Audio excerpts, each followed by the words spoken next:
Facebook, I thought, how long has Facebook been around? 2007? It's like 5 years, 6 years? Wow. Usually things like come and go, Every month I say to myself, this is the end of Facebook. Like how things usually like Nokia used to run this world, and what is Nokia now, right? Except if you have a Lumia, then you feel good. But things usually go on top and then go down. This Facebook seems to be doing well. That's not good. Not necessarily for us Muslims, because we find that the same old tendencies, and go back to the lecture, Facebook can make you face hell, to know exactly what is being said. But the general idea, ya akhwan, that until now we have these, friend requests from brothers to sisters, and this personal chatting and all these pictures. Please go back to the lecture. This is not okay. You may think it's okay because you like it. But then again, we like many things which are not okay. We like to eat a lot, but that's not okay. And we like to drink a lot, it's not okay. And we like to play a lot of games, and that's not okay. And we like to sleep a lot, and it's not okay. I can list a million things which we like a lot, which are not okay. A portion of them is okay. And of course, you may like to be social. I want to be a social person. And you're preventing socialism. Socialism, it doesn't work here. You're preventing us socializing. No, we're not saying that, You can have brothers socialize with other brothers as much as you want.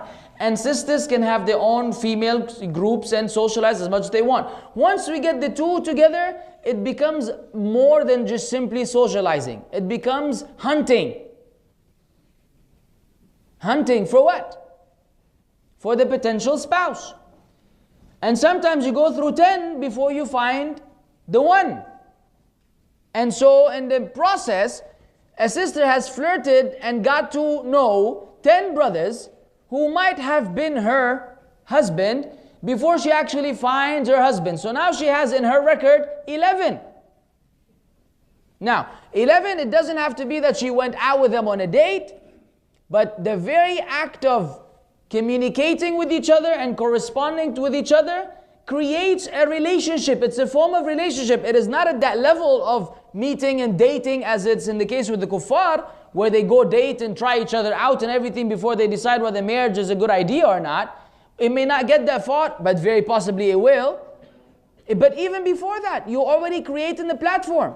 Now you brothers and sisters listening to this, you know from your own experiences how often has something which is supposed to be just casual turned out to be serious.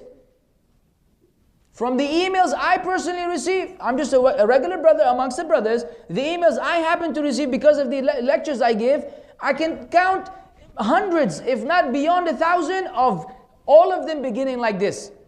Brother, I'm a good Muslimah, I'm a hafiz of the Quran, I do my salawat, and then I met this brother on Facebook and he's a very religious brother, and then he sent me a message and I told my dad, and my dad said no, it's too early, and then he told me he wants to talk to me only once, and we met over there and blah blah blah, and then you know the end.